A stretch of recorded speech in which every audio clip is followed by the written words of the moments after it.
চিতই পিঠা হচ্ছে গ্রাম বাংলার ঐতিহ্যবাহী একটি পিঠা। এই পিঠা ছাড়া যেন সব পিঠার স্বাদ অপূর্ণ থেকে যায়। তো আসসালামু আলাইকুম, কি অবস্থা সবার, কেমন আছেন? আশা করছি সবাই ভালো আছেন।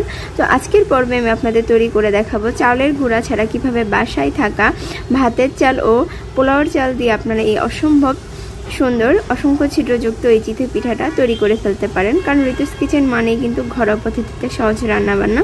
তো আমার আজকের ভিডিওটি কে কোথা থেকে দেখছেন অবশ্যই আমাকে কমেন্ট করে জানাবেন, এবং আমার ভিডিওটি যদি আপনাদের একটু ভালো লেগে থাকে তাহলে লাইক, কমেন্ট ও শেয়ার দিয়ে আমার পাশে থাকবেন, আমাকে সাপোর্ট করবেন।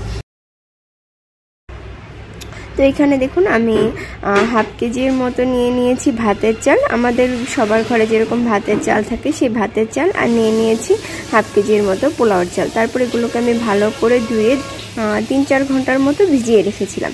তো 3-4 ঘন্টার পর দেখুন আমি এই চালটা নিয়ে অল্প একটু পানি দিয়ে তারপরে যে ব্লেন্ড করে নিব, একদম মিহি করে এটাকে ব্লেন্ড করে নিতে হবে। তো মিহি করে ব্লেন্ড করে নেওয়ার পর এই যে আমি একটা পাতিলে ঢেলে নিয়েছি, এখানে আমি দিয়ে দিব আর স্বাদ মতো লবণ, আর দিয়ে দিব অল্প একটু সয়াবিন তেল। এই সয়াবিন তেলটা দিলে কিন্তু চিতই পিঠাটা একদম পারফেক্ট হয়। তারপরে এটাকে ভালো করে আমি মিশিয়ে এখানে আমি অল্প একটু কুসুম গরম পানি, একদম মানে হাতে সয় একদম কুসুম গরম পানি দিয়ে এটাকে আমি ভালো করে মেখে 2 থেকে 3 ঘন্টার মতো আবার রেখে দেব। তারপরে যে দেখুন আবার অল্প একটু করে কুসুম পানি গরম পানি আমি অ্যাড করে দিয়েছি। তারপরে যে দেখুন এখানে আমি একটা মাটির তাওয়া এই যে মিডিয়াম আঁচে চুলায় বসিয়ে রেখেছি। এই যে দেখুন ব্যাটারটা কিন্তু এরকম হবে, না বেশি ঘন হবে না বেশি পাতলা হবে এই অবস্থায়। তারপরে যখন এই যে তাওয়াটা ভালো করে গরম হয়ে যাবে তখন আমি একটা পিঠা দিয়ে দিব। দেখুন আমি ঢাকনা দিয়ে ঢেকে দিব। একটা পিঠা হতে মিনিমাম 2.5 থেকে 3 মিনিটের মতো সময় লাগে। তো দেখুন মাশাআল্লাহ আমার প্রথম পিঠাটাই কিন্তু একদম পারফেক্ট হয়েছে। দেখুন অসংখ্য ছিদ্রযুক্ত, একদম পারফেক্ট। চালের গুঁড়া ছাড়া যে এরকম সুন্দর পিঠা হয়, দেখুন কি সুন্দর মাশাআল্লাহ। তো এই যে দেখুন আমি আপনাদের আরেকটি পিঠা তৈরি করে দেখালাম। এই যে আমি সেম ভাবে আরেকটা পিঠা দিয়ে দিয়েছিলাম। দেখুন প্রত্যেকটা পিঠাই কিন্তু আমার অসংখ্য ছিদ্রযুক্ত হয়েছে, একদম পারফেক্ট, তাই না? কি সুন্দর হয়েছে মাশাআল্লাহ। তো এইভাবে আমি সবগুলো পিঠা বানিয়ে নেব। এই যে দেখুন আমি সবগুলো পিঠা বানিয়ে নিয়েছি। দেখুন প্রত্যেকটা পিঠা কিন্তু সেম হয়েছে এবং প্রত্যেকটা পিঠার গায়ে অসংখ্য ছিদ্রযুক্ত। তো এগুলো কিন্তু মানে দুধে ভিজালে দুধ চিতইটা একদম পারফেক্ট হবে। দেখুন পিঠার ব্যাক সাইডটা একদম পারফেক্ট, কি তাই না? তো এটা কিন্তু আপনারা ভর্তা, গরুর মাংস, যে কোনো কিছুর সাথে, আসলে চিতই পিঠা সব কিছুর সাথেই খাওয়া যায়। তো চলুন আমি আপনাদের একটি পিঠা ভেঙে দেখাচ্ছি।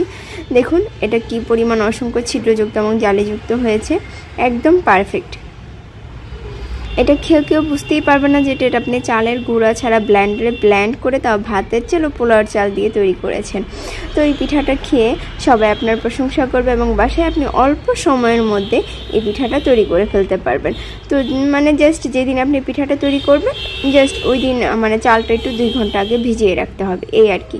তারপরে যে দেখুন আমি আপনাদের একটি ডিম চিতইও তৈরি করে দেখাচ্ছি। তো এভাবে আমি ব্যাটারটা দিয়ে তারপর উপরে একটা ডিম দিয়ে দিয়েছি অল্প একটু লবণ, একটু মরিচের গুঁড়া ও ধনিয়া পাতা কুচি। আপনারা চাইলে এখানে পেঁয়াজ, কাঁচা মরিচও দিতে পারেন। তো তারপর এটাকে আমি আবার ঢাকনা দিয়ে 2-3 মিনিটের মতো রেখে দেব।